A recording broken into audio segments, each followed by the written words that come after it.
Welcome back to the latest episode of the Key and Mang audio experience. I'm your host, Mang, as always, joined by my fellow co-host, Key. Key, what's good? What's up, Mang? How you doing? I am good, can't complain. On today's episode, we got another special guest, Dr. Maatra Henderson. She's one of the co-founders of the Gift Your Pick Me Up Scholarship and a doctor of physical therapy. Maatra, what's good? How are you? I'm doing great. How are y'all? Can't complain. We're doing good. I just want to say thank you for coming on the pod and having this conversation. We just wanted to open up first with, can you tell the listeners a little bit about yourself? Sure. So my name is Maatra Henderson. I'm from Houston, Texas.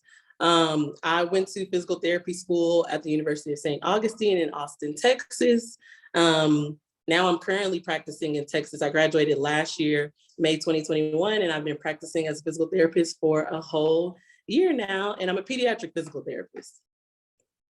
And while I was in physical therapy school, I actually started a scholarship to help raise financial resources to minority students that want to have the financial means to be able to apply to physical therapy school. What inspired you to start that scholarship? So pretty much I'm kind of like a non-traditional student. When I graduated from undergrad, I was like, oh, I'm going to take a year off and then I'm going to apply to PT school and then I'm going to get in school and then boom, it'll be fine. And then my first year after I got in, after I applied, I didn't get accepted. And I was like, man, I spent all this money to apply to physical therapy school. I had to work like all these jobs, save money, sacrifice like fun times with my friends and family to save money to be able to apply. And then I didn't even get accepted. And so I ended up having to reapply 3 times to get into physical therapy school. So that was 3 years of having like 3 jobs to pay my own bills, but also have additional, $1,000, $1,500 to apply to physical therapy school. And at that time, I always told myself that like, if I ever got in, then I wanted to create some type of financial resource or scholarship to help students like me be able to have the money that they need to apply so that they're not having to spend so much time working and they can really put the time and the effort into the application so that they can be the best applicant to get into PT school much faster than I did. How much did you spend those 3 summers applying, do you feel? Ooh, so my methods back then weren't the best. My methods were kind of like, oh, let me apply to as many schools as I can so that I can increase my chances, which probably wasn't the best,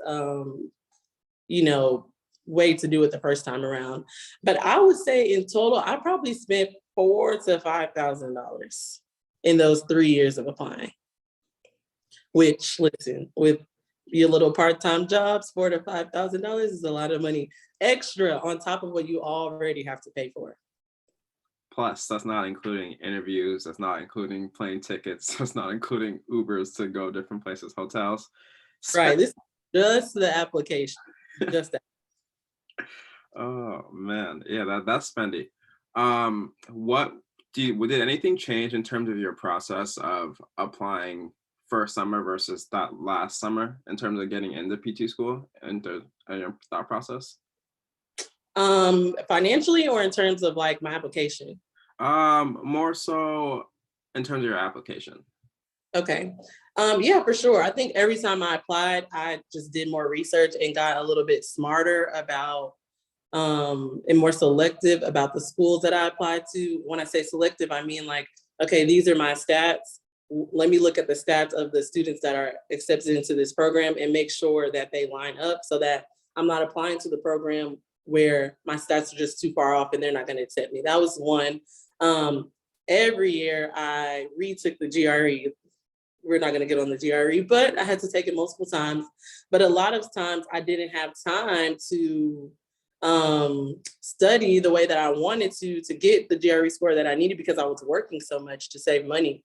But actually the last year I applied, I ended up winning like a $500 like giveaway from like a radio station, super random.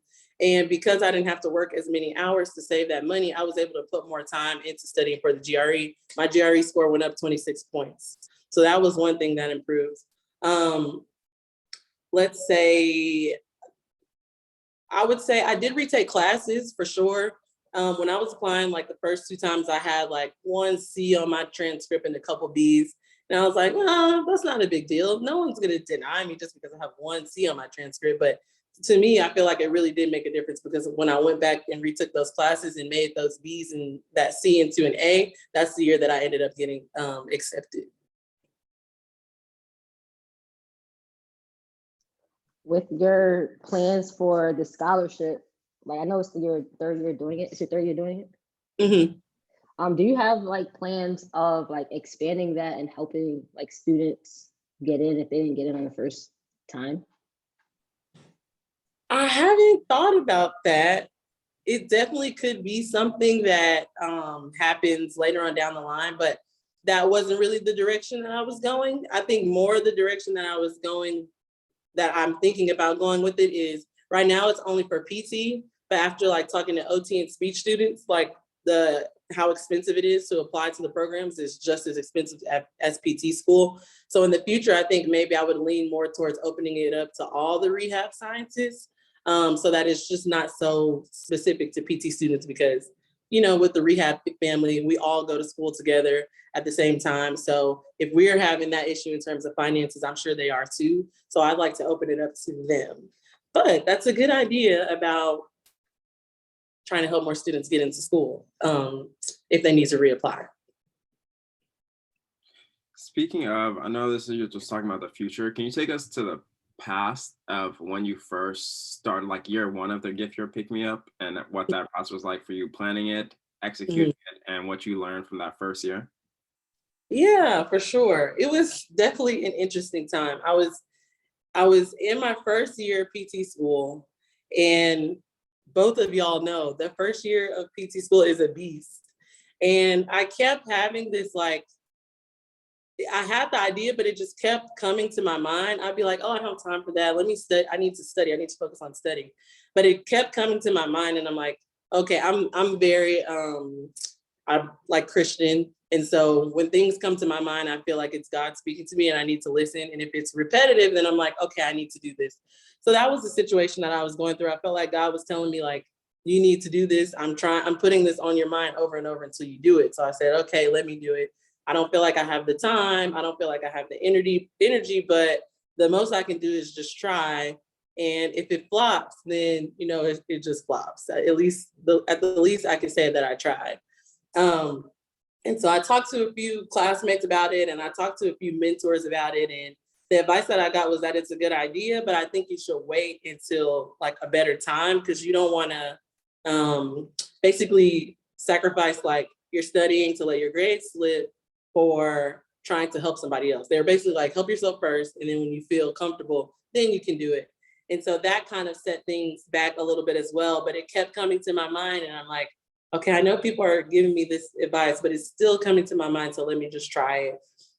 Had no idea what I was doing at all. And I was like, well, I feel like this has never been done. Social media is a really good way to like increase exposure for things like this. And I feel like people will resonate with this idea that is so expensive, almost too expensive to apply to physical therapy school. So I created flyers like in my downtime. I created a GoFundMe. And then I really didn't want to post it when I had everything done, because I was like, nobody's gonna donate to this. Nobody's gonna care. And I kept thinking that, and I just said, let me just go ahead and post it. And if people resonate with it, they do. And if they don't, they don't. At least I tried. My big thing is just trying. Whether it works or not, I'm just gonna try. So I posted it, and like I went to class, and literally like in a couple hours, the first year, I only wanted to raise $750 to help 4 students. And it was like small scholarships. In like 2 hours, I went to class, came back, the scholarship was already at like $3,000. And I was like, yo, this is actually wild. We already met the goal in a few hours. This is crazy. And so I was like, okay, well, since we already met the goal, should I stop? And people were like, no, keep it going, run it up. So I kept it going. It got shared so many times on Instagram. Like I got so many emails. There were so many people that reached out to me saying like, I had this same issue when I was going to physical therapy school. Like there were schools that I couldn't apply to because I didn't have enough money. I couldn't study because I spent so much time working. And these are all things that I went through. So the success of it that first year, I think we ended up raising $4,000 or $5,000 the first year. And just looking back on it now, the fact that I only wanted to raise $750 and people were like so generous and sharing it with everybody that they could and really connected with it. Like it really touched me and realized like, okay, I need to keep doing this every year because there's too many people that are going through this same issue. And if I can be a resource, then I want to be a resource. How did you come up with the name of your scholarship? Like, what was the idea behind that? How did I come up with the name? My brain is also like a marketing brain. So I was thinking, how can I market this in a way that people will feel like they just won't care about like giving money away, because people are connected to money. So giving it away sometimes can be hard, especially if you have better places that it could go. And so I was like, how can I come up with a way that would make people feel like they'll just easily give it away? And I just thought and I said, well, what if I made it like a small donation, like something like we all go to Starbucks, you know, I don't know how often y'all go, but I'm at Starbucks once a week. And I was like, maybe if I did something small, like your weekend, you know, happy hour that you would spend, or your Starbucks, or going to get your nails done. If I kind of use everyday things that people use or spend money on, then surely they'd be willing to like give that 1 week's worth of money to somebody to help them achieve their goals and dreams. So I thought of those things as like a pick-me-up, like coffee, the movies, those are like pick-me-up for me. And I said, oh, maybe people will feel comfortable like thinking of their pick-me-up and giving it away, like gifting it. And that's how I came up with the name Gift Your Pick-Me-Up.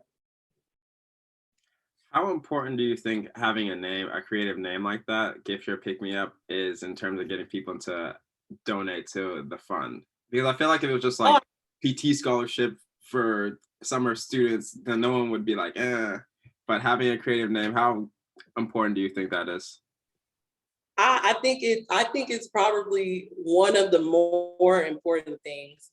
One, I think that it needs to get people's attention to even get them inspired to read further into what it's about. Like you said, if it just said PT scholarship or PT fundraiser, like if I saw that, I'd be like, ah. But if it's if it's something that's creative, I'm like, oh, what is this? I've never seen this before. Like, let me read the caption. And then the caption, that's where I kind of can go into detail and really draw people in for what the scholarship is about. So for me, the name was really, really important. And I went back and forth on it for like weeks. And I asked tons of people, what do you think about this name? What do you think about that name? But I know that people connect with gifting things. And I know that people will feel more comfortable giving money in small amounts. So that was the biggest thing for me. I think the name is huge.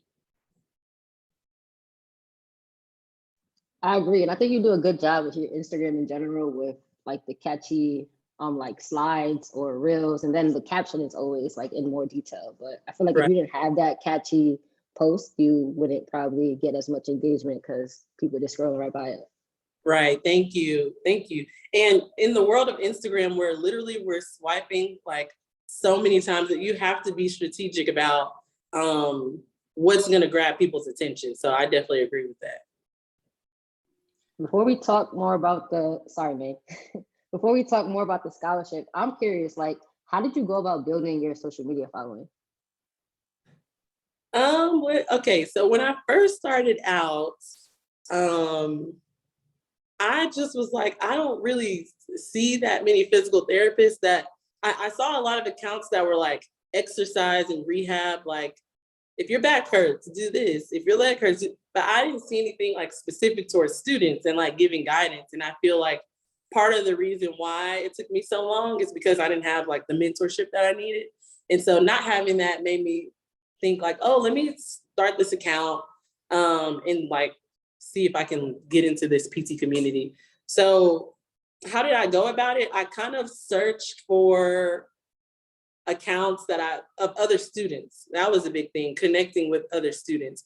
I didn't follow too many actual physical therapists. It was mainly PT students or OT students. And I followed their accounts. And then when I would look at their posts and see people commenting, I'd be like, oh, this person, I'd go through their comments, go to the extra pages. And I'm like, oh, this person is a student, let me follow them. So a lot of it was like following other people that were kind of in the same, I guess, wave as me or zone as me. And then just developing those relationships over time. So like commenting on their pages, like really supporting them, responding to them in DMs, just developing that relationship.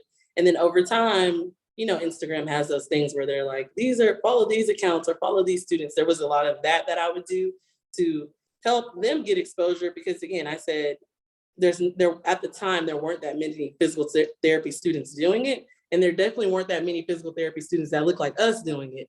So if I had any type of connection with students like us that look like us, then I really tried to forge a relationship with them. And I think over time, it just grew and grew and grew. I really made a point to be transparent about what I was really feeling, about what I was really thinking and going through, because I think a lot of times Instagram can just be like posting happy, cute pictures and I think it's getting bigger now, but I think it's easier to post the good stuff versus like what you really feel. And that kind of makes people feel isolated, like, oh, I'm the only person going through this. So I think a big part of it was the transparency and other people reading my posts and pretty much just feeling like, oh, I've experienced that too. Was it hard? Is it hard for you to post some of the more not so happy stuff, like the things you're struggling with on Instagram? Was it hard? Actually, no, which is surprising because off of Instagram life, like when it comes to like friends and family, I'm not a big sharer of like how I feel or what I'm going through. So posting it on Instagram was actually a little bit easier for me because it made me feel like, man, there's so many other people dealing with this. I have people that understand that I can kind of go into depth with and talk about it with. Where they'll understand where I'm coming from versus like family and friends, they're like, oh, you got it. You can do this. You're strong. You'll be okay. Versus on Instagram, people that have already been through it, they can kind of give me advice and actionable steps because they've already done it. So I wouldn't say it was too hard. It was actually easier for me.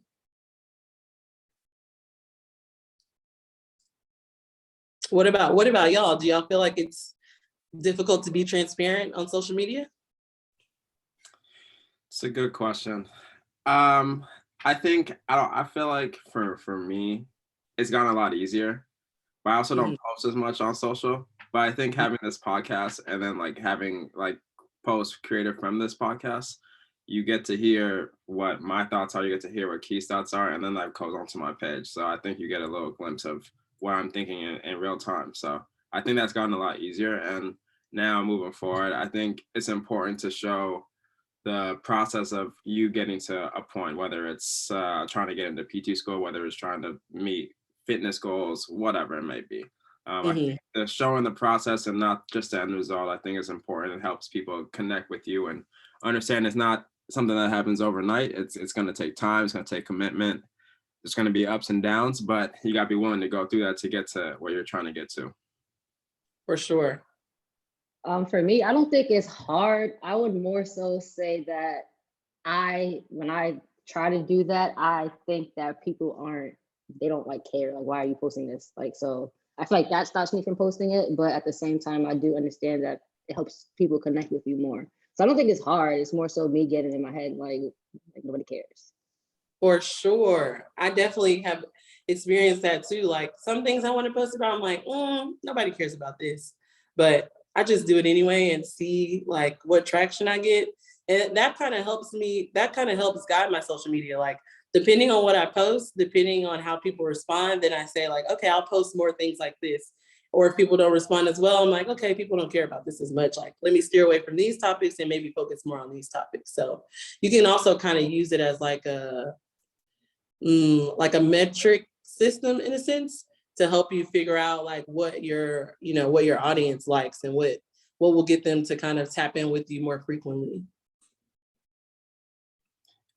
Absolutely. I agree 100%. I think it's just being able to reflect and audit. All right, what am I putting out there? What's working well? what other things from my experiences can I put on there to help resonate with other people that I'm trying to help. For sure. But you mentioned mentorship a couple of times during this conversation, and I was curious if you could talk about how you found your mentors and the kind of the experience you've had having mentors, like how important they were for your development. Mentors were huge for my development. My main mentor that's been like my mentor since I was like 16 has nothing to do with physical therapy. Just somebody constantly being in my ear, giving me positive encouragement and letting me know like, you can do this. Like, I know that it seems hard and it seems difficult, but you can do this, and kind of giving me structure and guidance on how to go about it. Because encouragement is one thing, but actionable steps are another thing. And I think that's the difference between like family and friends and like true mentorship. When you have a real mentor that really cares about your success and your progress, they're going to tap in with you frequently to make sure that you're staying on top of the things that you say you want to do. But on top of that, you can go to them, you can ask them questions. And even if they don't know the answers, they can probably more than likely connect you with somebody that does have the answers. And they're giving you structure, they're giving you a plan, they're giving you direction. And that makes life a lot easier to have somebody kind of give you the blueprint and the cheat code, so you don't have to learn it on your own because somebody else has already done it. That mentor that I had, she's been my coach since 16, but even she connected me with physical therapists that she knew. So I was able to like call these other physical therapists, go and shadow with them, set up meetings with them on Zoom, just like this. And then the other mentors that I developed actually ended up being like my CIs. So when I went on clinical rotation, me and my CIs just had such a good relationship that they wanted to keep up with me and follow me even though I left the clinic. And if I had questions when it came to graduating about like, well, how much money should I be asking for? Or what should I do in the interview process? Or what should I use to study for boards and things like that? I could always reach out to them and they would give me solid advice, but they also would give me a plan. So I think if you have any like professors that you naturally connect with, if there's anybody on Instagram that you naturally connect with, there's students that have reached out to me in the Instagram DMs and just asked like, can you be my mentor? And I'm like, sure. And we have meetings, we create timelines, we create outlines on how to go about things, what you should do by this time, and kind of check back and forth to see what's working, what's not working. So I feel like just opening your mouth and just asking, more than likely people are open to helping you, but I think it's hard to ask for help when it comes to mentorship. But most of the time, if you ask people, they'll say yes, because they've been in your shoes before. So I would say like professors, other physical therapists that you know, your CIs are huge because they know you and they're rooting for you, is an easy way to find mentors. I also think with social media, it makes it so much easier to find a mentor because you don't have to physically meet them. It could be somebody you just look up to on Instagram and you shoot them a message and a relationship could develop from there. So I think social media makes it 10 times easier. Just people need to take advantage of it. And I also think it's easier to reach out digitally as opposed to meeting somebody in person. So definitely a lot easier. Just have to take advantage of it. 100%. Like some of the people that I call and reach out to now, like I met them on Instagram that I never would have met if I never would have created my account. That helped me in so many ways. So I always tell students like, you have Instagram, you have TikTok. There's so many ways like to directly connect with people that you wouldn't have the opportunity to otherwise. So social media is huge. It gets a bad rap, but it depends on how you use it. Facts. All right, so now I want to take it back to year 2 of Gift Your Pick Me Up. You just had year 1 where you raised $5,000 and it was way more than what you expected from the $750. What changed from year 1 to year 2, and how did year 2 go? So year 2, I actually had Brianna Scott reach out to me after year 1, and she was just like so warm and encouraging. She was like, this is something that I've always wanted to do. Like, if you need any help, let me know how I can help.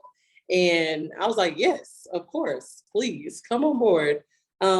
So she jumped in, and we work really great as a team because Brianna is very like organized and structured and Excel spreadsheets and timelines. And I'm just out here like, oh, I might do it next Wednesday if I got an extra hour after class. So Brianna coming on board and like bringing more of that structure that I don't naturally have, I feel like that's the reason why year 2 was like 5 times better than year 1. On top of that, like my network, and then Brianna had her own network at the University of Miami, and just where she's from, she was doing a lot of things at the University of Miami. She was very well known in her program there. The admin and her professors like were really proud of her. She had won all these awards at I think it was the next conference, the APTA Minority Scholarship Award. So she was known there.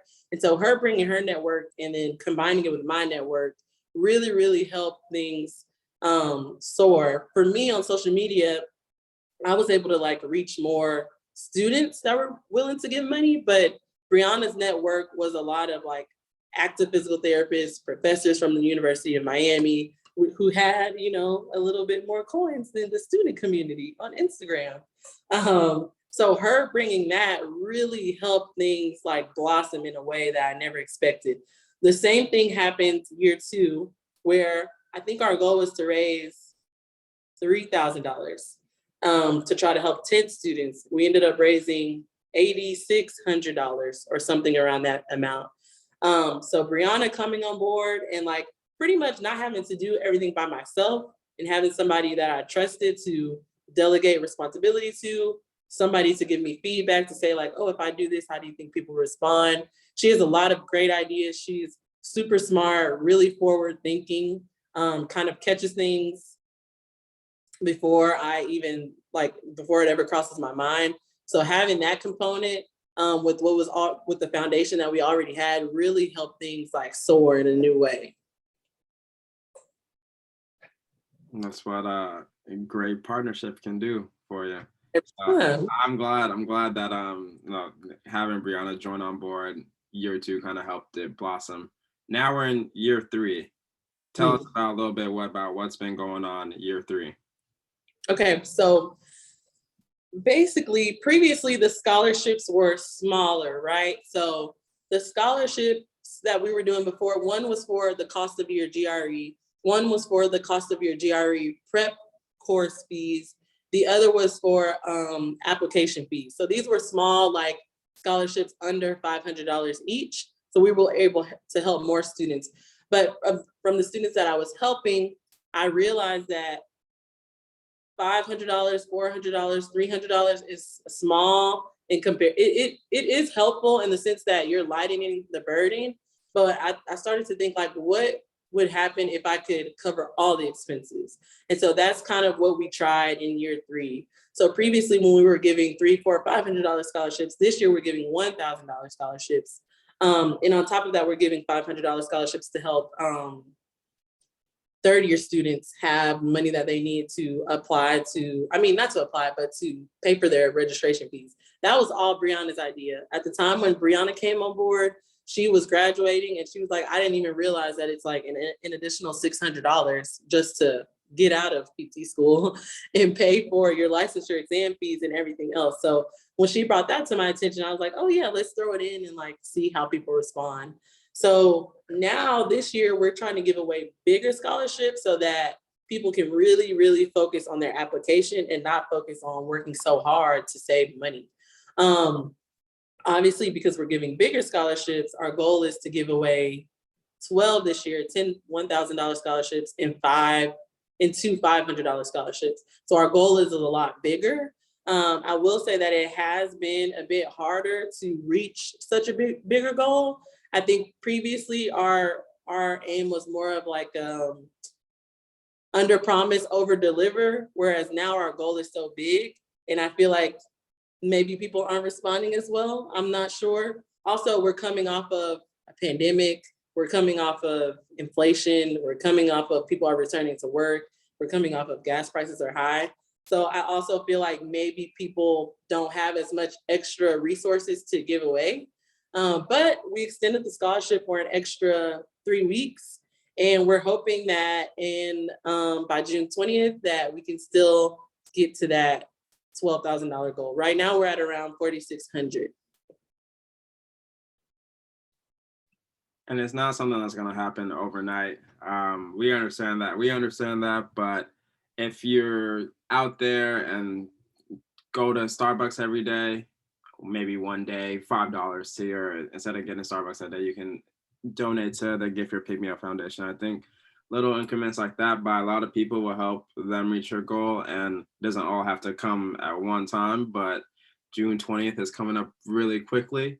And so we want to help get as many eyes on this. And if you feel inclined to donate, if you can, we'll really appreciate the donation.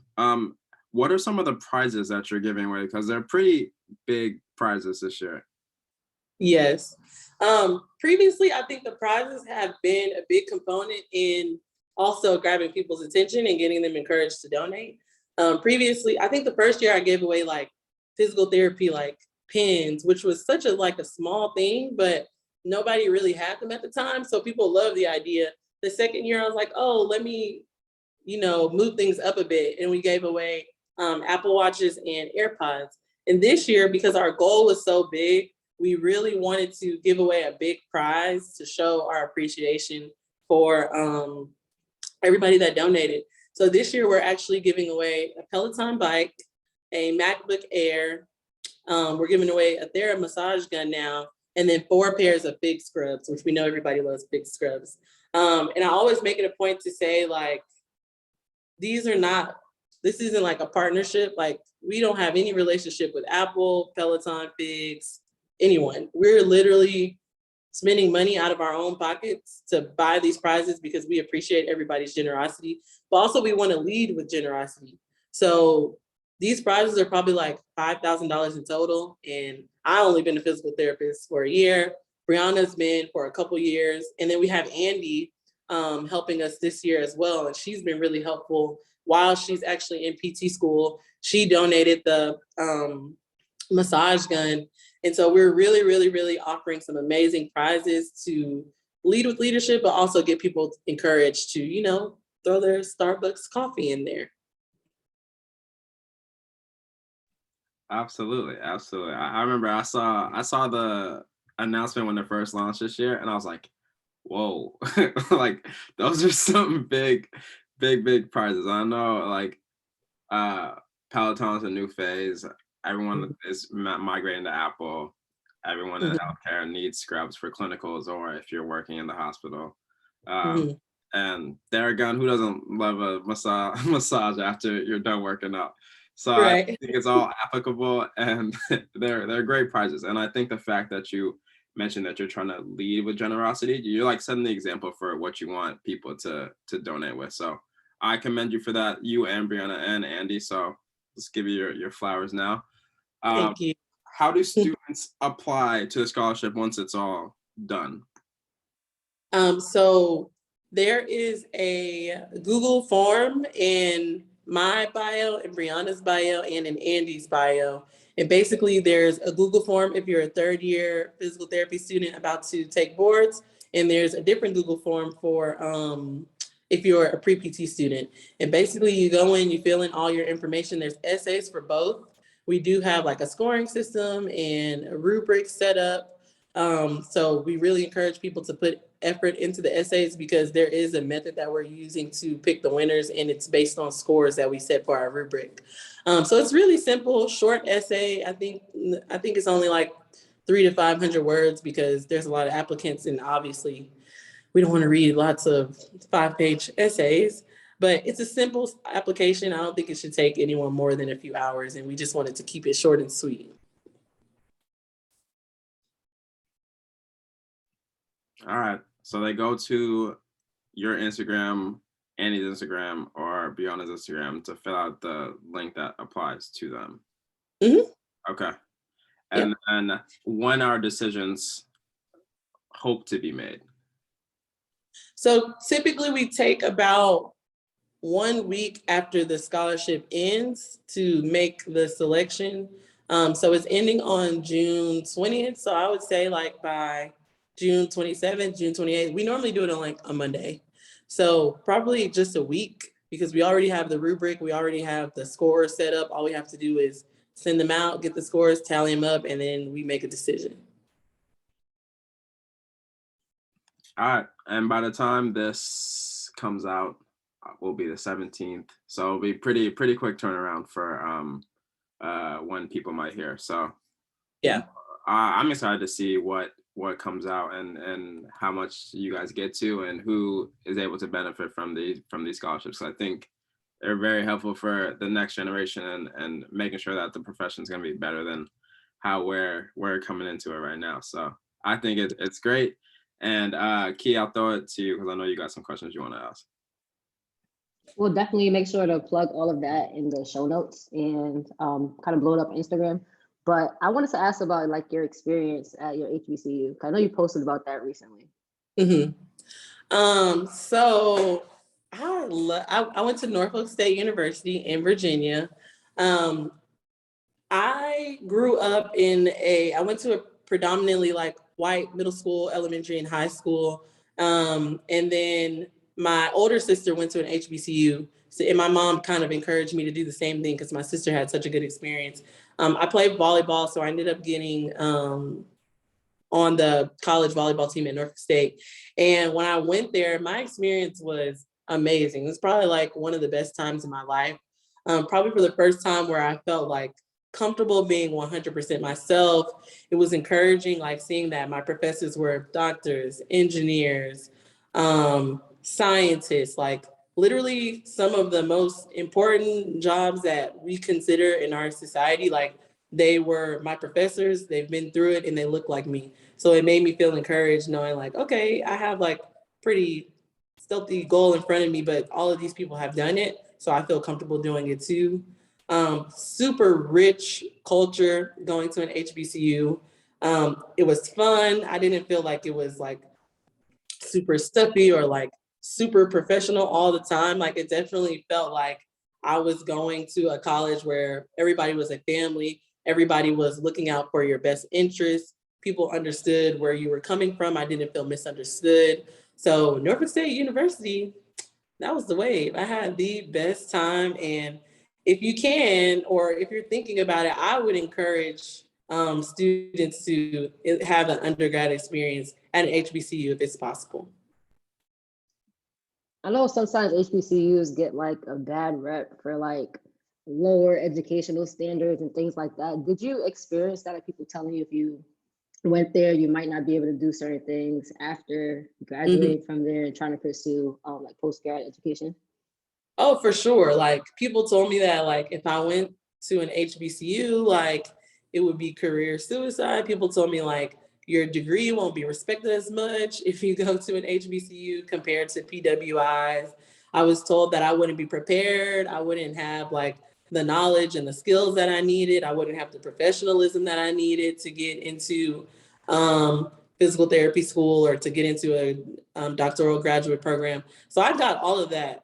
But I mean, I really didn't care. My sister went to a HBCU. She had a great career immediately coming out of college, competed with students that went to the top PWI. So the fact that she did it, I was like, okay, it's not as bad as people make it seem. I know that's the stereotype that's been created like long before I was even thought about, long before I was here. And so I just made it a point to like not focus on the stereotype. And actually, while I was there, I developed like amazing skills that when I got to PT school, I was prepared. Like my classmates that went to top PWIs, like I fit right in with them. We were on the same level. We were in the same classes, studying together, have the same methods. So I definitely would say those comments made me nervous when I got into PT school. Like, am I really ready? Am I really prepared? But once I got there, I was like, oh, we all the same. So that was all just, it was all just talk. So I definitely would tell students not to be afraid to go to an HBCU. It's more about the effort that you put into your education while you're there, getting internships, making connections with your professors, because I mean, I feel like that's the same thing that you need to do when you're at a PWI. Yeah, I definitely think that regardless of what school you go to, it is your experience is what you make it. I went to a PWI, but I kind of felt like it was a little HBCU because I was surrounded by people that like looked like me. So Yeah. yeah, so I made an effort to like surround myself with people like that. I also think it's crazy that it's 2022. We're still dealing with those stereotypes. I mean, it's not surprising because of everything that's going on, but I do think those things shouldn't be as like prevalent still. Yeah, it amazes me every day. Like we're still having these rumors, like we're still having these thoughts. But I definitely feel that it's getting better. I know like a lot of the larger companies are like starting to recruit at HBCUs because they want more diversity and they want the input and the background and the value that African American students bring to their company. So I feel like it's definitely getting a lot better, but that stereotype is still there. We all know why, but as long as over time it's kind of getting washed away, I think that's the most important thing. But yeah, it's still something that we have to deal with, unfortunately. I just have one last question. What are your goals as a PT or like just career-wise? That's a good question. My goals change all the time, actually. I never thought that I was going to be a pediatric therapist, but here I am. I went on my final clinical, worked in peds, absolutely loved it. But I also really, really love ortho and I miss it working in the pediatric setting.